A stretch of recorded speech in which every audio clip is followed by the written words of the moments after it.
से 10 में हम 2 यूनिट खरीदना चाहते हैं तो 2 यूनिट का डिमांड है, ठीक है।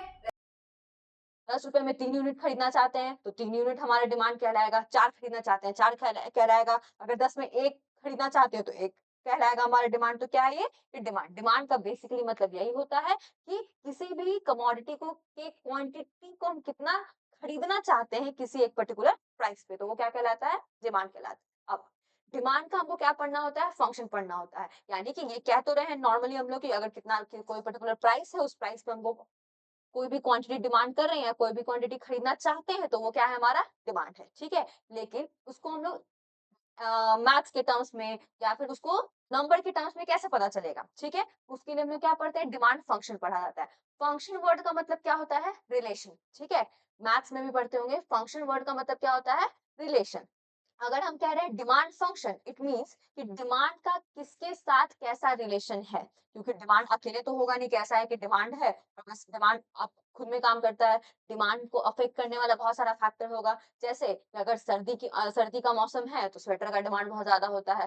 गर्मी का मौसम होगा तो क्या होगा, समर क्लोथ्स का डिमांड ज्यादा होगा। सर्दी का मौसम है तो और भी पर्टिकुलर ऐसे कमोडिटी जिनका डिमांड बहुत ज्यादा है, ठीक है। तो बहुत सारा ऐसा फैक्टर्स है जिसपे डिपेंड करता है कि डिमांड कैसे फ्लक्चुएट करेगा या कैसे चेंज करेगा, कैसा रिलेशन है उसका, उसी को हम लोग क्या कहते हैं, डिमांड फंक्शन कहा जाता है।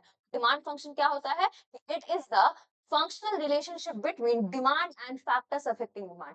डिमांड और उसको अफेक्ट करने वाले फैक्टर्स के बीच में जो रिलेशनशिप हम लोग दिखाते हैं उसी को क्या कहा जाता है, डिमांड फंक्शन कहा जाता है, ठीक है। डिमांड फंक्शन क्या होता है, डिमांड, उस डिमांड को अफेक्ट करने वाला जितना भी फैक्टर्स है, ठीक है। जैसे डिमांड को अफेक्ट करने के लिए प्राइस, कितना प्राइस, अगर बहुत महंगा कोई सामान होगा तो नहीं खरीदेंगे, ठीक है, सस्ता होगा तो खरीद लेते हैं, ठीक है। अगर कोई ऐसा सामान है जिसका अभी बहुत जरूरत है तब हम खरीदेंगे, जरूरत नहीं है तो नहीं खरीदेंगे। बहुत फैशन में आजकल चला हुआ है तब खरीद लिया जाता है, ठीक है। फैशन आउटडेटेड हो गया, फैशन से जा चुका है तो नहीं खरीदते हैं हम लोग। तो बहुत सारा ऐसा फैक्टर है जो डिमांड को अफेक्ट कर रहा है, तो उन्हीं फैक्टर्स के साथ उसका कैसा रिलेशन है या फिर रिलेशनशिप जो पढ़ते हैं डिमांड और उसके फैक्टर्स के बीच में, वो क्या कहलाता है, डिमांड फंक्शन कहलाता है। डिमांड फंक्शन को अब लिखा कैसे जाता है, तो dx means tx is function of px p naught y t e, ठीक है। तो अब dx का मतलब ये डिमांड फंक्शन को बताया, ये फंक्शन लिखने का तरीका होता है। फंक्शन कैसे लिखते हैं, तो dx यानी x क्वांटिटी का डिमांड कितना है,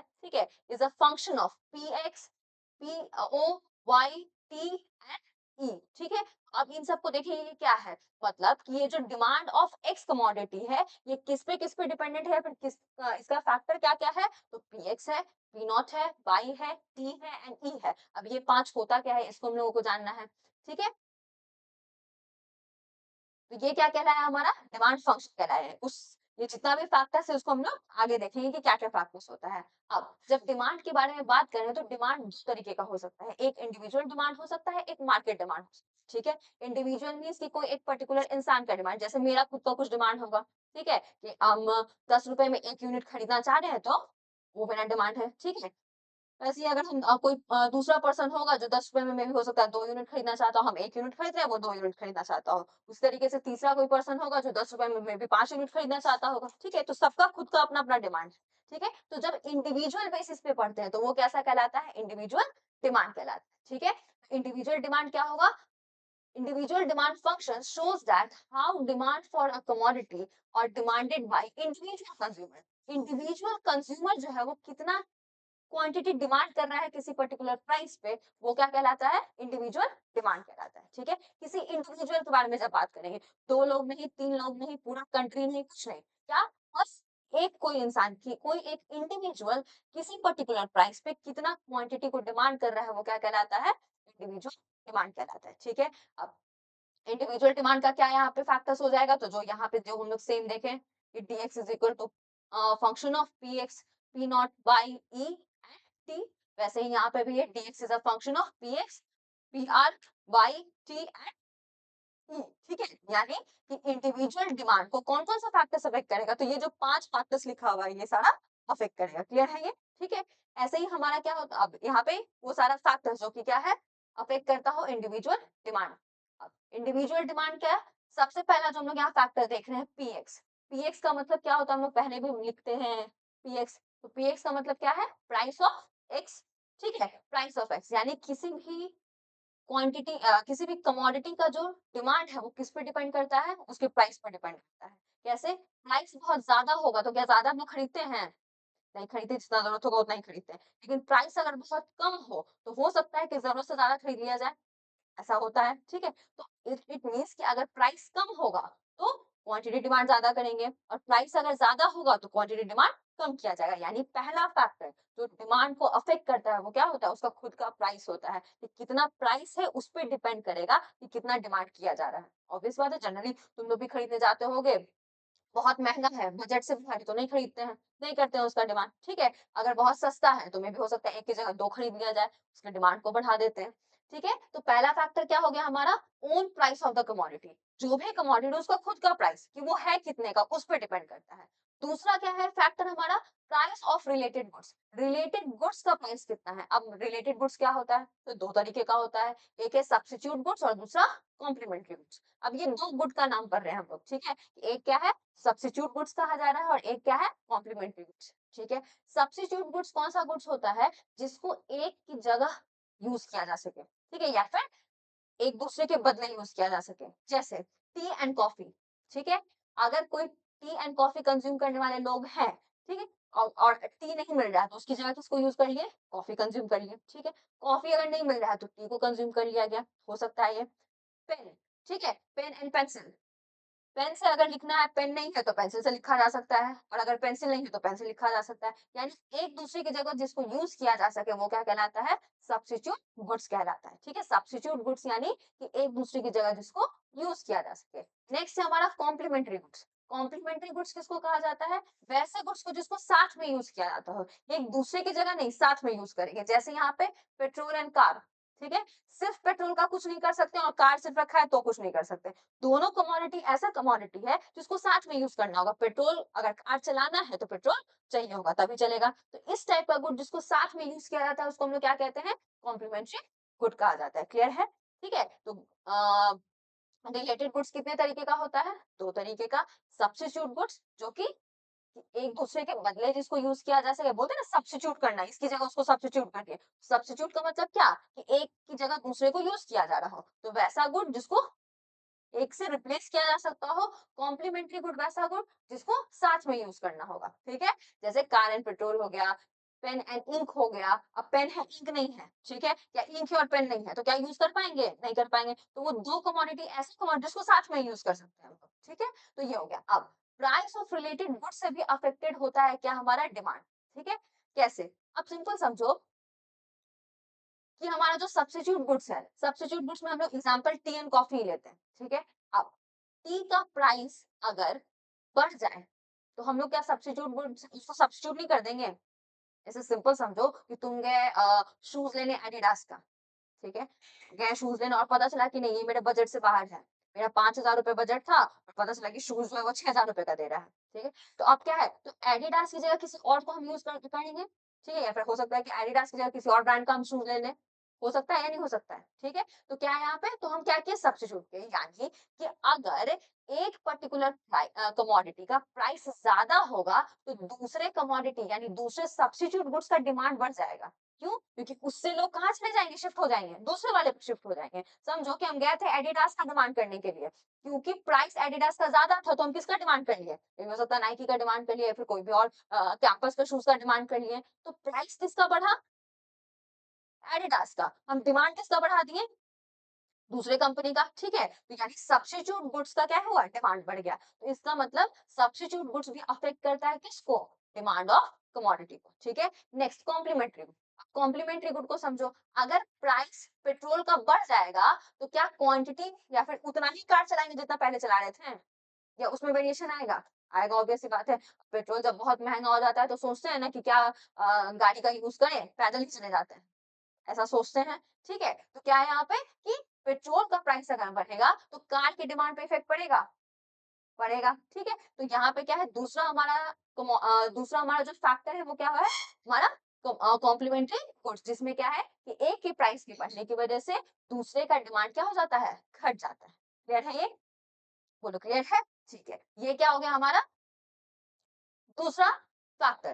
तीसरा फैक्टर क्या है? Income of consumer. इनकम पे भी डिपेंड करता है, जितना इनकम होगा उतना ही डिमांड करेंगे ना। उससे ज़्यादा तो नहीं कर सकते हैं, ठीक है? अब इनकम पे डिपेंड करता है 2 तरीके का। जैसा हमारा इनकम होगा, कमोडिटी हमारे लिए वैसा ही होगा। जैसे नॉर्मल गुड हो गया और इंफीरियर गुड हो गया, 2 तरीके का, ठीक है? जब हम लोग रिलेटेड गुड्स के बारे में बात कर रहे हैं तो 2 तरीके का गुड्स होता है, एक सब्स्टिट्यूट और दूसरा कॉम्प्लीमेंट्री। और जब इनकम के पर्सपेक्टिव में बात करेंगे तब भी 2 तरीके का गुड्स होता है। कैसा? नॉर्मल और इंफीरियर। वैसा हमारा गुड या फिर वैसा हमारा कमोडिटी जो कि हमारी इनकम में आ रहा हो, वो कैसा गुड है हमारे लिए? नॉर्मल गुड है, ठीक है? जितना हमारा इनकम है, उसी इनकम में जिस भी गुड को हम कंज्यूम कर रहे हैं, वो कैसा हो जाएगा? हमारा नॉर्मल गुड हो जाएगा। इंफीरियर गुड किस गुड को कहा जाता है? Due to increase in income, हमारा इनकम बढ़ गया, तो अब पहले मान के चलो कि नॉर्मल चावल खा रहे थे, ठीक है? तो अब हम शिफ्ट करेंगे क्योंकि हमारा इनकम बढ़ गया है, तो हम शिफ्ट करेंगे दावत राइस पे। तो जो हम पहले कंज्यूम कर रहे थे वो कैसा हो गया गुड हमारा? हमारे लिए इंफीरियर गुड हो गया। लोग बोलते हैं कि बहुत इंफीरियर टाइप इंफीरियर है या फिर हमको इंफीरियर की तरह फील करवाया गया। इंफीरियर मीन्स क्या? कि बहुत जिसको जो छोटा हो या फिर जो खराब हो, ठीक है? कंपैरिज़न अगर कंपेयर किया जाए तो थोड़ा उसका रैंकिंग लो हो, उसी को इंफीरियर कहते हैं। इंफीरियर गुड कौन-सा गुड होगा? कि जब हमारा इनकम बढ़ जाए और हम किसी और गुड पे शिफ्ट हो जाएँ, अपर लेवल पे शिफ्ट हो जाएँ, तो जिसको छोड़ा गया वो कौन-सा गुड हो जाएगा हमारा? इंफीरियर गुड हो जाएगा। क्लियर है? इंफीरियर गुड तो ये क्या होगा? नॉर्मल जिसको हम कंज्यूम कर रहे हैं वो गुड और इंफीरियर जिसको छोड़ दिया जाए due to increase in income. तो ये 2 तरीके। अब इनकम पे भी डिपेंड करेगा ना, ठीक है? इनकम बढ़ेगा तो डिमांड बढ़ा देंगे, इनकम घट जाएगा तो डिमांड घटा दिया जाएगा। पहले मेरा इनकम 50,000 रुपए था, हम बहुत सारा सामान डिमांड कर रहे थे, अब इनकम घट गया 40,000 हो गया। ऑब्वियस बात है 10,000 का जो गैप है उतना से तो डिमांड हमारा कम हो जाएगा, तो ये क्या है हमारा इनकम पे भी डिपेंड करता है। नेक्स्ट है टेस्ट एंड प्रेफरेंस। हमारा कैसा टेस्ट है, हमारा कैसा प्रेफरेंस है, इस पे भी डिपेंड करता है कि कैसा कि डिमांड कितना करेंगे। अब अगर किसी को अभी के टाइम में आइसक्रीम खाना पसंद है, ठीक है? तो उसका टेस्ट है, उसका प्रेफ़रेंस है, वो उसको चूज़ कर रहा है, तो ऑब्वियस बात है कि आइसक्रीम का डिमांड वो करेगा। अगर कोई इंडिविजुअल इंडिविजुअल डिमांड कर रहा है, कोई इंडिविजुअल है, जिसको पसंद है आइसक्रीम खाना, तो वो क्या करेगा?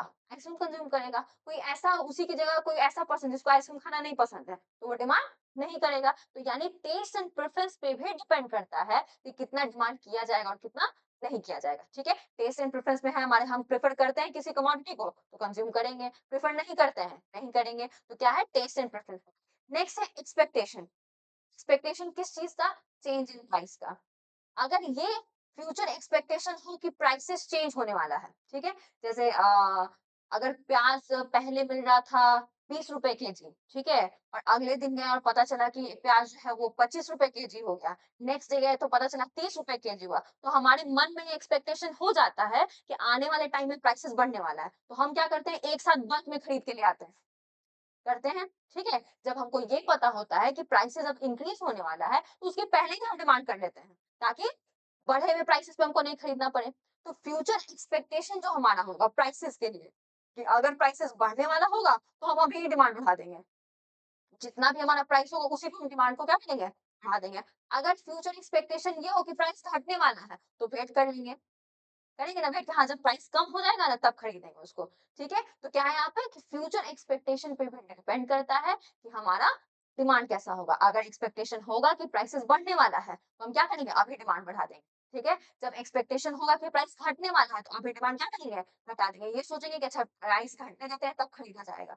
होगा ऐसा? तो ये 5 फैक्टर्स है जिस पे डिपेंड करता है क्या हमारा इंडिविजुअल डिमांड इंडिविजुअली कितना डिमांड किया जाएगा, कैसे डिमांड किया जाएगा? तो सबसे पहला फैक्टर उस कमोडिटी का प्राइस कितना है, ठीक है? उसके बाद नेक्स्ट फैक्टर कि रिलेटेड गुड्स का प्राइस कितना है, कि सब्स्टिट्यूट किया जा सकता है, नहीं किया जा सकता है, कॉम्प्लीमेंट्री गुड्स का प्राइस कितना है, उस पे डिपेंड करेगा। नेक्स्ट इनकम कितना है हमारा, ठीक है? इनकम ज़्यादा है, ज़्यादा अच्छा गुड्स या फिर ज़्यादा लग्ज़रियस गुड्स को कंज़्यूम करेंगे, इनकम कम है तो कम करेंगे, ठीक है?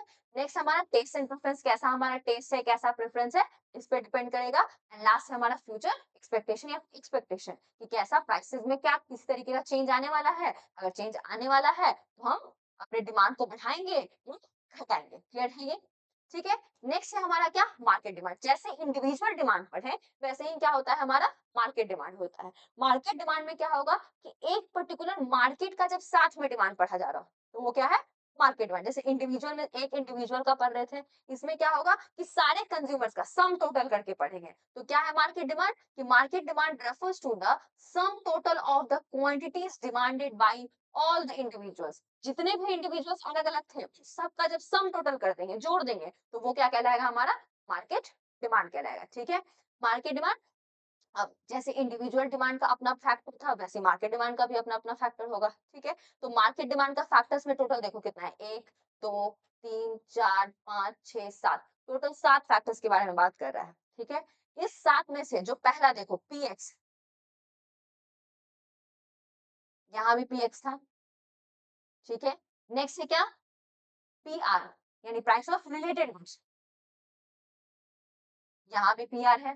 ठीक है? नेक्स्ट वाई, यहाँ भी वाई है। ठीक है? नेक्स्ट टी, टी यानी टेस्ट एंड प्रेफरेंस, यहाँ भी टी है।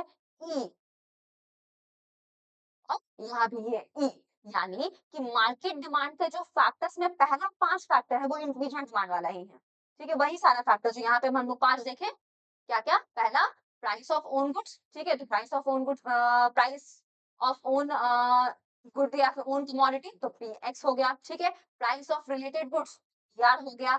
इनकम, इनकम को कैसे डिनोट करते हैं? इसे, तो वाई हो गया। Taste and preference, T, and expectation, E. तो जो हमारा मार्केट डिमांड है, उस मार्केट डिमांड में जो शुरू का 5 हमारा फैक्टर्स है, वो वही है जो कि किसका फैक्टर है? Individual demand.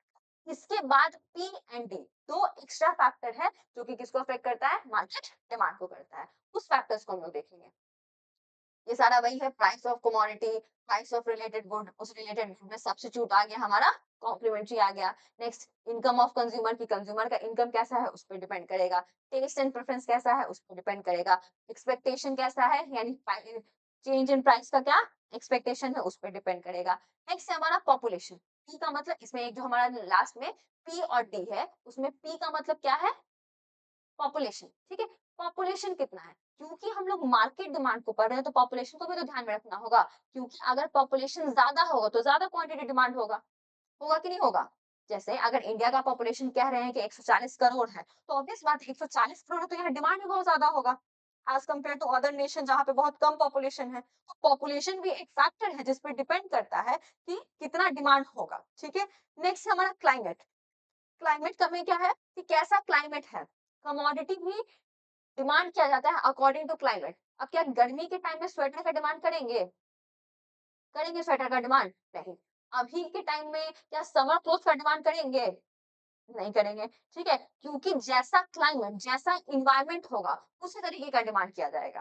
ठीक है? जैसा सिचुएशन, क्योंकि टाइम, प्लेस और जो हमारा एनवायरनमेंट है, उस हिसाब से डिमांड चेंज होता रहता है। तो जैसा हमारा टाइम होगा, जैसा प्लेस होगा, जिस तरीके का कल्चर होगा, जिस तरीके का फैशन होगा, उसी हिसाब से क्या है, हम चेंज करते हैं डिमांड को। तो नेक्स्ट हमारा फैक्टर क्या है? क्लाइमेट, जिस पे डिपेंड करता है कि हमारा डिमांड कितना होगा। क्लियर है ये? बोलो। तो ये हमारा क्या हो गया? 7 फैक्टर्स हो गए, जिस जो किसका फैक्टर है? Market demand. ठीक है? मार्केट डिमांड यानी कि जिसमें सारे इंडिविजुअल्स का सम टोटल कर दिया जा रहा है। इंडिविजुअल डिमांड के कितना फैक्टर था? 5। ठीक है? मार्केट डिमांड के कितने फैक्टर्स हैं? टोटल 7 फैक्टर्स हैं। ठीक है? तो 7 फैक्टर्स हैं, और ये सातों फैक्टर में कहीं कोई प्रॉब्लम? कोई प्रॉब्लम नहीं है। क्लियर है? ये याद हो जाएगा। पीएक्स का मतलब क्या है? Price of x. अच्छा, यहाँ देखो डीएक्स लिखे हैं, यानी इसी एक्स का प्राइस, तो वो क्या हो जाएगा? पीएक्स हो जाएगा। ठीक है? नेक्स्ट पीआर का मतलब price of related goods. Y का मतलब इनकम। टी का मतलब टेस्ट एंड प्रेफरेंस। ई का मतलब एक्सपेक्टेशन। पी का मतलब पॉपुलेशन। एंड डी का मतलब जो क्लाइमेट चेंज हो रहा है। ठीक है? यहाँ पे जो चेंजेस है वो। क्लियर है ये? ऐसे ही ये हमारा 7 हो गया मार्केट डिमांड का। नेक्स्ट है हमारा इंडिविजुअल डिमांड में पीएक्स। पीएक्स का मतलब प्राइस ऑफ गिवन कमोडिटी की, जिस कमोडिटी का बात कर रहे हैं उसी का प्राइस। ठीक है? नेक्स्ट पीआर मतलब price of related goods. Y मत का मतलब इनकम। टी का मतलब टेस्ट एंड प्रेफरेंस। ई का मतलब एक्सपेक्टेशन, की क्या एक्सपेक्टेशन है प्राइस का, ये बढ़ेगा, घटेगा या क्या होगा। ठीक है? ये हमारा क्या हो गया? मार्केट डिमांड हो गया। अब ये दोनों तरीके का जब डिमांड पढ़ लिए, तो नेक्स्ट हमको पढ़ना है लॉ ऑफ डिमांड। ठीक है? कि लॉ ऑफ डिमांड यानी कि एक लॉ है जिस पे डिमांड काम करता है। जैसे हम लोग हमेशा जानते हैं कि जब भी प्राइसेस बढ़ जाएगा कमोडिटी का, तो हम कम क्वांटिटी डिमांड करते हैं। ऐसा कभी नहीं होगा कि प्राइसेस भी बढ़ रहा है और हम डिमांड बढ़ाते चले जाएंगे। होता है क्या ऐसा कभी? प्राइसेस अगर बढ़ना स्टार्ट हो जाए तो हम डिमांड कम कर देते हैं, ठीक है? और वहीं पे अगर प्राइसेस फॉल करना स्टार्ट कर जाए तो हम डिमांड बढ़ा देते हैं। करते हैं ऐसा। इसी को क्या कहा गया है? ये क्या है? लॉ ऑफ डिमांड, ठीक है? लॉ ऑफ डिमांड में क्या बोल रहा है? अदर थिंग्स आर इक्वल या फिर अदर थिंग्स आर अनचेंज्ड, ठीक है? सारी चीजों को अनचेंज रख के, किन सारी चीजों को? ये जितना भी फैक्टर्स पढ़े हैं, क्योंकि इंडिविजुअल डिमांड, मार्केट डिमांड में ये सारा फैक्टर्स है, ठीक है? ये सारा फैक्टर्स को अभी मान के चलो कि कुछ चेंज नहीं हो रहा है, ठीक है? चेंज क्या हो रहा है? सिर्फ हमारा प्राइस। बहुत सारा फैक्टर्स है जिस पे डिपेंड करता है डिमांड, कि हमारा प्राइस कितना है, रिलेटेड गुड्स का प्राइस कितना है, टेस्ट कैसा है, प्रेफरेंस कैसा है, क्लाइमेट कैसा है, पॉपुलेशन कैसा है, इन सब पे डिपेंड करता है, ठीक है? लेकिन क्वांटिटी में चेंज आना किसकी वजह से? पीएक्स की वजह से, प्राइस की वजह से, ठीक है? जो उस कमोडिटी का प्राइस है उसमें चेंज आने की वजह से जब डिमांड चेंज हो जाए, यानी क्वांटिटी डिमांडेड चेंज हो जाए, तो उसी को हम क्या कह रहे हैं? यही स्टेट करता है क्या? Law of demand. Law of demand क्या बताता है? कि change in quantity demanded due to change in price of its own, उसके ही प्राइस में चेंज आने की वजह से कितना क्वांटिटी डिमांड हम चेंज कर दिए, ये क्या बताता है? लॉ ऑफ डिमांड बताता है, ठीक है? अब इसको ग्राफ हम लोग को देखना है। प्राइस यहाँ दिया हुआ है, यहाँ क्वांटिटी डिमांड दिया हुआ है। देख रहे हैं कि प्राइस 10 रुपए था तब क्वांटिटी डिमांड कितना कर रहे थे? 100 कर रहे थे। प्राइस क्या हो गया? 10 से घट के 9 हो गया, ठीक है? तो ऑब्वियस सी बात है कि प्राइस क्या हुआ है? कम हुआ है, तो क्वांटिटी डिमांड क्या हो जाएगा? बढ़ जाएगा, ठीक है? हम ज्यादा डिमांड करेंगे तो क्वांटिटी डिमांड 100 से बढ़ के कितना हो गया? 150 हो गया। फिर क्या देख रहे हैं कि 9 से प्राइस घट के कितना हो गया? 8 हो गया। 9 से 8 हुआ तो हमारा क्वांटिटी डिमांड जो हम पहले क्या कर रहे थे? डिस्क कर रहे थे, अब वो कहाँ चला गया? 200 पे चला गया। इसी को हम क्या कर रहे हैं? ग्राफ में यहाँ पे प्लॉट किए हैं।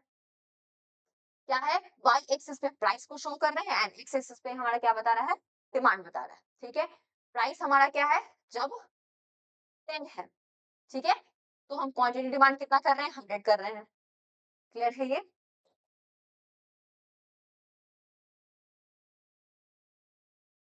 जब प्राइस हमारा क्या है? 10 है, जब प्राइस हमारा क्या है? 10 है, तो हम क्या कर रहे हैं? क्वांटिटी डिमांड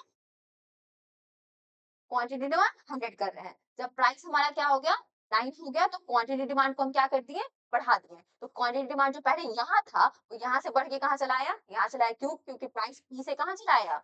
P1 से कहाँ चला आया? पी पे चला आया। तो हम क्या किए? क्वांटिटी डिमांड को बढ़ा दिए। नेक्स्ट क्या है? 9 से कहाँ चला आया? 8 पे चला आया। तो जो P पे था वो P से घट के कहाँ चला आया? P2 पे हो गया, ठीक है? जैसे ही P से P2 हुआ, हमारा क्वांटिटी डिमांड और बढ़ गया। जो Q पे था वो Q से Q1 पे चला गया। तो अब इन सारे पॉइंट्स को जब हम कनेक्ट करेंगे तो एक क्या मिलेगा? डाउनवर्ड कर्व हमको मिलेगा। उसी डाउनवर्ड कर्व को क्या है? डिमांड कर्व हम लोग कह रहे हैं। क्लियर है? बोलो यहाँ तक क्लियर है? कोई दिक्कत नहीं कि डिमांड कर्व क्या है? जो प्राइस और क्वांटिटी डिमांड है, इसको जब हम शो कर रहे हैं, इसको जब हम दिखा रहे हैं बाय कर्व, तो वो कर्व क्या कहलाता है? डिमांड कर्व कहलाता है। क्लियर है? अब कुछ असम्पशन है जब हम लॉ ऑफ डिमांड के बारे में बात करते हैं, ठीक है? उस असम्पशन में पहला असम्पशन हमारा क्या है? कि price of related goods should not be change, ठीक है? बाकी का जो हम लोग फैक्टर्स पढ़े, ये सारा फैक्टर्स, इन सारे फैक्टर्स क्या रहेगा? अनचेंज रहेगा। ऐसा नहीं होगा कि लॉ ऑफ डिमांड में हम सब कुछ चेंज करना स्टार्ट कर देंगे कि प्राइस ऑफ ओन गुड भी चेंज हो रहा है, प्राइस ऑफ रिलेटेड गुड्स भी चेंज होने लगा, एक्सपेक्टेशन भी चेंज हो रहा है, इनकम भी चेंज हो रहा है, सब कुछ चेंज साथ में, सब कुछ नहीं साथ में चेंज होगा। क्या बस चेंज होगा? Price of its own good, ठीक है? उसके खुद का प्राइस बस चेंज होगा, ठीक है? बाकी सब कैसा रखना है? कांस्टेंट रखना है, अनचेंज रखना है, एकदम रिमेन सेम रखना है। तो क्या है? पहला हम लोग असम्पशन क्या लिए? कि price of related good should not be change, price of related good change नहीं होना चाहिए, क्योंकि जैसे ही price of related good change होगा उसका इम्पैक्ट भी देखने को मिलेगा डिमांड पे, ठीक है? और डिमांड पे सारी चीजों को हम लोग साथ में नहीं देख सकते हैं। लॉ ऑफ डिमांड बस किसके बारे में बात करता है? कि प्राइस ऑफ ओन गुड, हमारे उसी के प्राइस में चेंज आने की वजह से क्वांटिटी डिमांड कितना चेंज रहा है। लॉ डिमांड ये बताता है, वो ये नहीं बताता कि रिलेटेड गुड का प्राइस चेंज हो गया तब कितना चेंज हो रहा है, या इनकम में चेंज आ गया तब कैसे डिमांड चेंज हो रहा है, ये नहीं बताता है, ठीक है? तो हमको क्या मानना होगा? कि रिलेटेड गुड्स का प्राइस कैसा रहेगा? अनचेंज रहेगा। Next, income of consumer should be not change, income भी चेंज नहीं होना चाहिए जैसा इनकम पहले था, यानी कि जब कमोडिटी का प्राइस 10 रुपए था तब भी कंज्यूमर का वही इनकम था। जब जब प्राइस क्या है? घट के 9 हो गया तो भी कंज्यूमर उतना ही कमा रहा है। 9 से जब 8 हो गया तो भी कंज्यूमर उतना ही अर्न कर रहा है। तो ये क्या हो गया हमारा price of income of the consumer should be not change, वो चेंज नहीं होना चाहिए। नेक्स्ट है taste and preference should not change, taste and preference भी नहीं चेंज होना चाहिए। पता चला कि टेस्ट एंड प्रेफरेंस जैसे ही चेंज हुआ तो अगर प्राइस घट के 10 से 9 हुआ था तो पता चला कि मेरा अब प्रेफरेंस नहीं है उसको कंज्यूम करने में, तो हम 100 से और घटा दिए होते।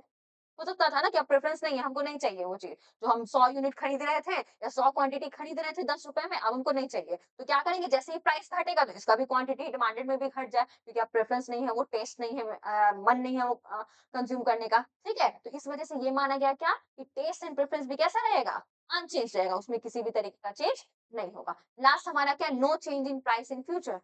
हाँ, कोई एक्सपेक्टेशन भी नहीं होगा कि फ्यूचर में प्राइस चेंज होने वाला है, क्योंकि जैसे ही पता होगा कि फ्यूचर में प्राइस और घटने वाला है और बढ़ने वाला है, उस टाइम हम डिमांड को क्या करेंगे, छोड़ देंगे और बढ़ाएंगे या घटाएंगे नहीं। तो इस वजह से इन सारे फैक्टर्स को क्या माना गया है कि वो कैसा रहेगा, अनचेंज रहेगा। एक्सपेक्ट कौन सा है, उसका खुद का प्राइस, उसके खुद के प्राइस में चेंज आने की वजह से जितने से क्वांटिटी डिमांड चेंज होगा वही क्या कहलाएगा, लॉ ऑफ डिमांड। क्लियर है, बोलो क्लियर है।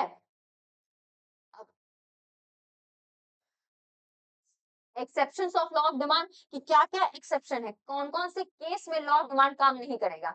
सबसे पहला हमारा इंफीरियर गुड्स एंड गिवन गुड्स, ठीक है? इंफीरियर गुड में और गिवन गुड के केस में लॉ ऑफ डिमांड काम नहीं करेगा, ठीक है?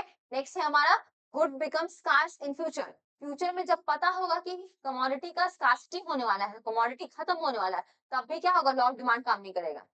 मे बी सिंपल समझो कि अगर इस पेन का प्राइस ये पेन हमारे लिए बहुत इंपॉर्टेंट है, ठीक है? इस पेन के बिना हम नहीं जी सकते हैं। या फिर ऐसा पता चले कि अब प्योर एयर नहीं बचा एनवायरनमेंट में, ठीक है? और अब हमको पता है कि आने वाले 10 दिन में, 15 दिन में ये जो हवा है, जो साँस ले पा रहे हैं, हम नहीं ले पाएँगे। तो अब क्या होगा कि इस प्योर ऑक्सीजन का प्राइस बढ़ जाएगा। पहले मान के चलो ₹100 में मिल रहा होगा 1 सिलेंडर, तो अब उस सिलेंडर का प्राइस बढ़ जाएगा क्योंकि इसका नीड बहुत ज़्यादा है। तो क्या प्राइस बढ़ेगा तो हम उसका डिमांड नहीं करेंगे? करेंगे ना, क्योंकि वो हमारा नीड है, हमको पता है कि इसका क्या होने वाला है, स्कार्सिटी होने वाला है। तो जब स्कार्सिटी आने वाला होगा गुड का, वहाँ पे लॉ ऑफ डिमांड काम नहीं करता है। अगर हमको पता होगा कि आने वाले फ्यूचर में ये चीज़ खत्म होने वाला है और वो हमारे नीड का है, वो ज़रूरत है हमको उसकी, तो उसके प्राइस में बढ़ने और घटने की वज़ह से हम उसका डिमांड चेंज उस पे डिपेंड नहीं करेगा। ऐसा नहीं कि प्राइस बढ़ने वाला होगा तो हम क्या करेंगे, डिमांड उसका कम करेंगे। प्राइस कितना भी बढ़े, हम डिमांड क्या करते हैं उसका, बढ़ा देते हैं। क्यों? क्योंकि इन फ्यूचर में कमोडिटी जो है वो क्या होने वाला है, खत्म होने वाला है या फिर स्कार्ड नेचर का वो है। ठीक है? नेक्स्ट है नेसेसिटी। नेसेसिटी पे भी नेसेसिटी भी क्या है, उस पे भी डिपेंड नहीं करता है लॉ ऑफ डिमांड। जैसे मेडिसिन, मेडिसिन कितना भी महँगा हो, क्या हम लोग मेडिसिन नहीं लेते हैं? मेडिसिन नेसेसिटी है, ठीक है? नमक जो सॉल्ट है, salt is a necessity good, ठीक है? या फिर जो हम लोग चावल व्हीट, ये सारे जो हम लोग कंज़्यूम करते हैं, ये सारा नेसेसिटी गुड है। तो फूड का प्राइस कितना भी बढ़ जाए तो क्या फूड का कंज़म्पशन बंद कर देते हैं? उस हिसाब से मैनेज करते हैं, लेकिन जो नेसेसिटी गुड है उसका डिमांड करते ही हैं जितना चाहिए होगा हमको, ठीक है? नेक्स्ट क्या है? इग्नोरेंस। बहुत बार इग्नोर भी कर दिया जाता है। ठीक है? इग्नोरेंस के हाँ, ठीक है। पहले मान के चलो कि वो पेन जो है वो ₹3 का मिल रहा था, वो ₹4 का देने लगा, ठीक? ₹1 से अगर बढ़ता है तो हम क्या करते हैं, उसको नेगलेक्ट कर देते हैं कि हाँ, ₹1 ही से तो प्राइस बढ़ा है, ठीक है? तो इग्नोरेंस हो गया। नेक्स्ट क्या है, इमरजेंसी के केस में, जैसे अभी मेडिसिन का एग्जांपल हम लोग लिए कि मेडिसिन कैसा होता है, इमरजेंसी केस में है। अगर इमरजेंसी में गुड चाहिए तो हम क्या करेंगे, हम उसपे प्राइस का लॉ ऑफ डिमांड लगाने लगेंगे कि नहीं, प्राइस बढ़ गया तो अब हम नहीं खरीदेंगे, या प्राइस घट गया तो अब क्वांटिटी डिमांड बढ़ा देते हैं। जितना जैसा केस होगा, इमरजेंसी होगा तो हम उसका डिमांड करेंगे ही करेंगे। तो ये सारा कुछ क्या है, एक्सेप्शन है जहाँ पे लॉ ऑफ डिमांड काम नहीं करता है। अब demand curve upward when law of demand fails. जब लॉ ऑफ डिमांड फेल कर जाएगा, अभी हमने क्या पढ़ी कि लॉ ऑफ डिमांड में कैसा होता है, हमारा कर्व डाउनवर्ड होता है, ठीक है? अब लॉ ऑफ डिमांड जब फेल कर जाएगा, कौन से केसेस में, ये सारे एक्सेप्शन के केस में, inferior good, given good, goods become scarce in future, ठीक है? Articles of social distinction. Articles of social distinction का मतलब क्या है? एक पॉइंट रह गया था। सोशल डिस्टिंक्शन का मतलब है जैसे कोई एंटीक पीस जितना महंगा है उतना अच्छा है। जितना महँगा है वो, उसका उतना ही डिमांड होगा। जैसे कोई रेयर तुम्हारा मेटल हो या फिर रेयर तुम्हारा कोई डायमंड हो, तो वो रेयर डायमंड जितना महँगा जितना वो रेयर है, उतना ही वो महँगा होगा। और महँगा है इस वज़ह से उसका डिमांड क्या होगा? ज़्यादा होगा क्योंकि वो रेयर है। वो क्या है? सोशल एक्सटेंशन है। सोशल एक्सटेंशन वैसा गुड जो आपके प्रेस्टीज को बढ़ाता हो। जो आपके स्टेटस को शो करता हो, ठीक है? अब मर्सिडीज़ बहुत महँगा है लेकिन लोग खरीदते हैं उसको, ऐसा तो नहीं कि मर्सिडीज़ महँगा हो जाएगा तो लोग नहीं खरीदेंगे। क्यों? क्योंकि वो स्टेटस सिंबल गुड है। तो जिसके पास रहेगा वो क्या है? वो अपने आप को अमीर बताते हैं या अमीर दिखाते हैं। उनको लगेगा कि नहीं हमारे पास क्या है? हम सोसाइटी में कहीं एग्जिस्ट करें, वो अपने स्टेटस को शो करते हैं, ठीक है? तो ये उस तरीके का। अब ये सारे केसेस में लॉ ऑफ डिमांड या फिर डिमांड कर्व कैसा बनेगा? अपवर्ड बनेगा। ऐसे लॉ ऑफ डिमांड ऐसे डिमांड कर्व कैसा होता है? डाउनवर्ड होता है। लेकिन इन सारे केसेस में जहाँ जो कि क्या है? एक्सेप्शन है, उन सारे केसेस में क्या होगा? लॉ ऑफ डिमांड अपवर्ड बनेगा। क्यों? क्योंकि जैसे ही प्राइस बढ़ेगा, वैसे ही क्वांटिटी डिमांड भी क्या हो जाएगा? बढ़ जाएगा, ठीक है? तो ये कैसा बनेगा? अपवर्ड बनेगा। यहाँ तक समझने में कोई दिक्कत? बोलिए, यहाँ तक समझने में कोई दिक्कत? क्लियर है यहाँ तक? सबको?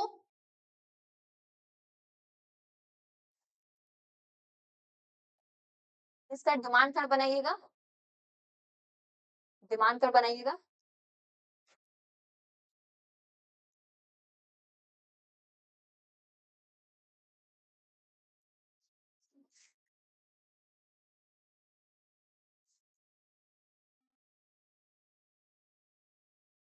टेबल और ग्राफ नहीं बना है। पढ़े कि डिमांड कर्व कैसा होगा? तो डाउनवर्ड होगा। डाउनवर्ड स्लोपिंग यानी कि प्राइसेस में अगर बढ़ेगा तो डिमांड घटेगा और प्राइसेस अगर घटेगा तो डिमांड बढ़ेगा। ये बता रहा है कौन? हमारा डिमांड कर्व से हमको पता चल रहा है। अब जैसे हम लोग फर्दर पहले भी पढ़ चुके हैं कि पीपीसी कर्व शिफ्ट होता है, ठीक है? देखे है ना? फिर डिफरेंस कर्व के बारे में बात की थी कि वो भी क्या है? चेंज होता है। वैसे ही डिमांड कर्व भी क्या हो सकता है? चेंज हो सकता है। तो डिमांड कर्व चेंज दो तरीके से होता है। एक है हमारा मूवमेंट अलोंग होगा, एक में मूवमेंट होगा और दूसरा क्या होगा? शिफ्ट होगा। जैसे पीपीसी में पढ़े थे कि 2 चेंजेस आ सकता है। एक हमारा मूव करेगा पीपीसी और दूसरा शिफ्ट करेगा। तो वैसे ही डिमांड कर्व भी क्या हो सकता है? भी हो सकता है और शिफ्ट भी कर सकता है। मूवमेंट यानी कि डिमांड कर्व मूव कब करेगा? तो वो उसके मूव करने का रीज़न क्या होगा? Change in quantity demand. Quantity demand में जब चेंज होगा, तब हमारा डिमांड कर्व क्या करेगा? मूव करेगा, ठीक है? अब जब क्वांटिटी डिमांड में चेंज होगा तो 2 तरीके से मूव कर सकता है। या तो क्या होगा? एक्सटेंशन होगा। एक्सटेंशन यानी कि क्या? बढ़ना या फैलेगा वो, या फिर क्या होगा? कॉन्ट्रैक्शन होगा या फिर वो सिकुड़ेगा। यही 2 चीज़ हो सकता है, ठीक है? एक क्या है? चेंज आएगा अगर क्वांटिटी डिमांड में, तो मैं हमारा डिमांड कर्व क्या करेगा? मूव करेगा, मूवमेंट होगा उसमें। कैसा मूवमेंट होगा? या तो एक्सटेंशन हो सकता है, यानी वो फैलेगा, या फिर क्या हो जाएगा? कॉन्ट्रैक्शन हो जाएगा, यानी छोटा हो जाएगा, ठीक है? अब एक्सटेंड कब करेगा? जब क्या होगा? Caused by decrease in its own price. जब प्राइस उसका खुद कम हो जाए, तो प्राइसेस कम होगा तो ऑब्वियस बात है कि डिमांड को हम क्या करेंगे? और एक्सटेंड करेंगे और बढ़ा देंगे। तो प्राइसेस जब क्या हो जाएगा हमारा? डिक्रीज हो जाएगा, तो डिमांड का क्या कर होता है? एक्सटेंड होता है, बढ़ता है, ठीक है? वैसे ही कॉन्ट्रैक्शन कब होगा? जब प्राइसेस इंक्रीज हो जाएगा, प्राइस बढ़ गया, प्राइस के बढ़ने की वजह से डिमांड हम क्या कर देंगे? कम कर देंगे और डिमांड कम कम करने का मतलब डिमांड क्या होगा हमारा? कॉन्ट्रैक्ट होगा। तो इसको याद रखना है कि क्या होगा? क्वांटिटी डिमांड में चेंज की वजह से डिमांड का क्या करता है? मूव करता है। कैसे मूव करेगा? एक क्या हो सकता है? एक्सटेंशन हो सकता है, दूसरा कॉन्ट्रैक्शन हो सकता है। एक्सटेंशन कब होगा? जब प्राइस क्या होगा? डिक्रीज होगा। कि प्राइस डिक्रीज होगा तो हम ज्यादा डिमांड करेंगे, ज्यादा डिमांड करेगा मतलब वो क्या होगा? और एक्सपैंड होगा। दूसरा क्या है? कॉन्ट्रैक्शन होगा। कॉन्ट्रैक्शन कब होगा? जब प्राइसेस क्या हो जाएगा? इंक्रीज होगा, क्योंकि प्राइसेस इंक्रीज होगा तो हम डिमांड क्या कर देंगे? कम कर देंगे, और कम करेंगे का मतलब क्या हो रहा है? कॉन्ट्रैक्शन हो रहा है। क्लियर है ये क्लियर है? इसको नोट डाउन कर लीजिए इस माइंड मैप को।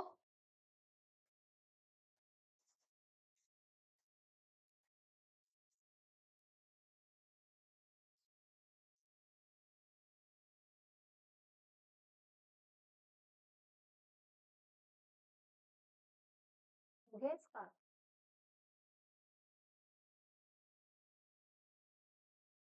हो गया? अभी एक हम लोग क्या पढ़े?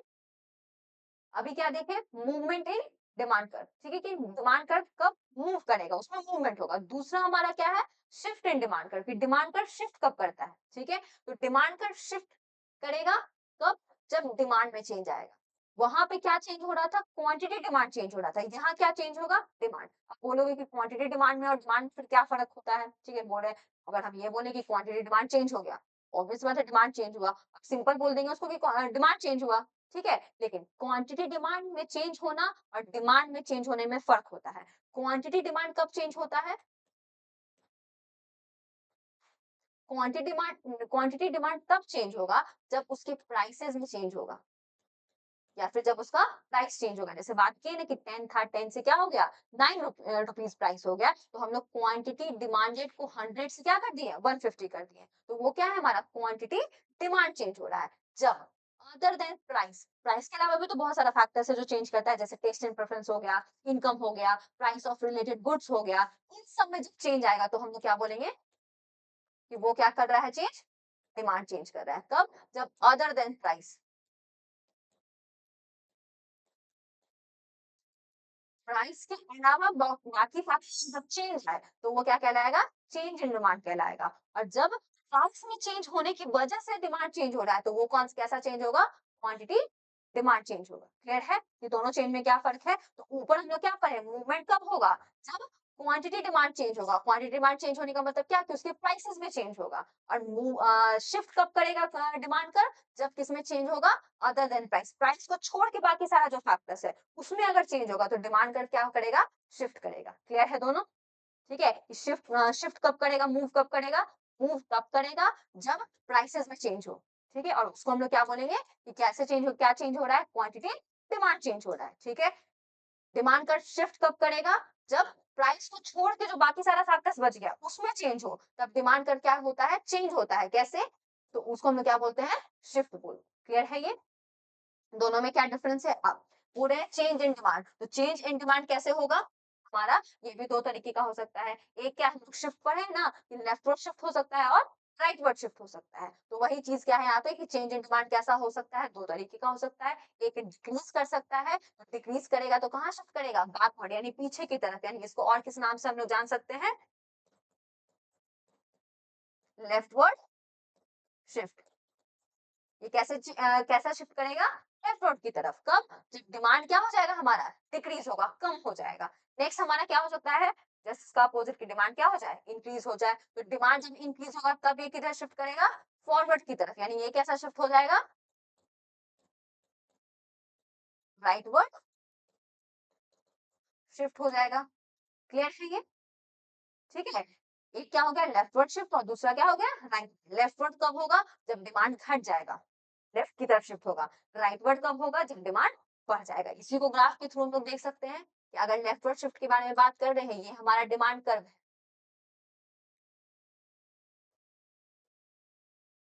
ये हमारा डिमांड कर्व है। अब देखो यहाँ पे हमारे ये एक डिमांड कर्व बन रहा था, अब बोल रहे हैं कि प्राइस में चेंज नहीं आ रहा है, किसमें बस चेंज आ रहा है, किसमें चेंज आ रहा है, डिमांड में चेंज आ रहा है। ठीक है, तो डिमांड में से प्राइस चेंज नहीं हो रहा, प्राइस जो था वही अभी भी है।